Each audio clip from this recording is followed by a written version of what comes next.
güldün tacın yüz boynun on sarı gelin saçın ucun hörmezler gülü sulu dermezler sarı gelin bu sevdan eseridir seni bana vermezler Leylim aman aman Leylim aman aman sarı gelin bu mahabat kanday mahabat seni mağa veriş beton hanım arman arman yeni kılan sarı gelin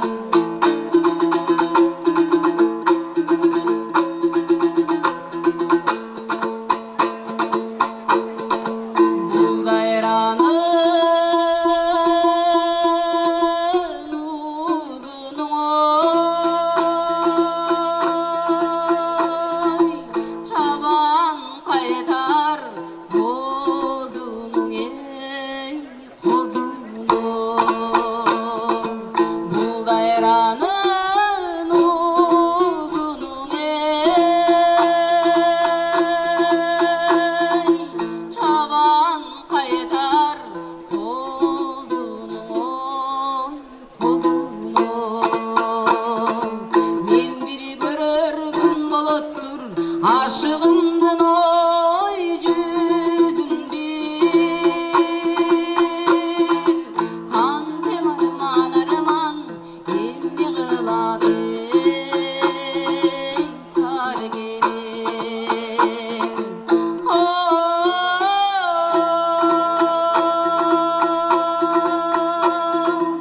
bu derenin uzunu çaban kaytar kozunun ey kozunu bu derenin uzunu çaban kaytar kozunu kozunu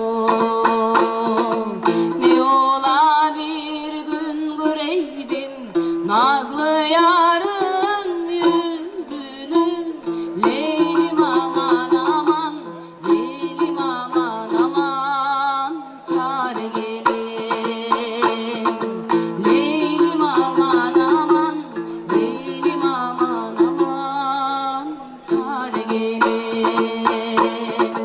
sarı gelin. Ve şimdi de Kazakistan'dan gelen güzel kardeşlerimizle beraberiz. Öncelikle sizi biraz tanıyalım. Merhabalar, adım Nurgül. Adınız Nurgül, bir Evet, Türk ismi bu. Türk ismi. Aslında ben de burada öğrendim Türk ismi olduğunu. Çünkü bizim oralarda da bu isimler çok kullanılıyor.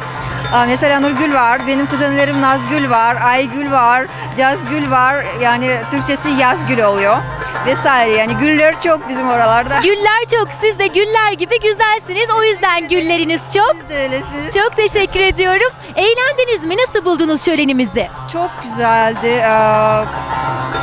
Buraya geldiğim için çok memnunum. Program güzeldi, ortam güzeldi, kostümler çok güzeldi. Türklerin o kadar güzel kostümlerini görmemişimdir, ilk defa gördüm. Bizim de kostüm çok güzeldi, maalesef değiştirdim artık. Bütün gün resim çekindik, her şey çok güzeldi. Peki, Türk adetleriyle Kazak adetleri benziyor mu? Maalesef Türk adetlerini pek bilmiyorum. Çok bilmiyorsunuz ama Türkiye'yi ve Türkleri çok seviyorsunuz. Evet, o yüzden de yaklaşık 4 senedir buradayım. Efendim, bir kez daha hoş geldiniz ülkemize, sefalar getirdiniz ve ben hemen yine Kazakistanlı bu güzel ablamı tanımak istiyorum. Ben Antalya'daki Kazakistan ve Evrasya devletlerinin kültür ve dostluk derneği başkanı Akmaral Irspay. Bugünkü bu etkinlikte gördük, katıldık, çok beğendik. Çok büyük bir proje, büyük bir organizasyon oldu. Antalya'dan geldik, Azerbaycan arkadaşlarımızla birlikte. Birkaç arkadaşlarımız, Kazak, Kırgız arkadaşlarımız şarkı söylediler, dombra çaldılar, atla oynadılar. Ben sizle Antalya'da da röportaj yapmıştım, sizi hatırlıyorum. Siz bizim bütün şenliklerimize, şölenlerimize katılıyorsunuz. Bunun için de bir kez daha çok teşekkür ediyoruz.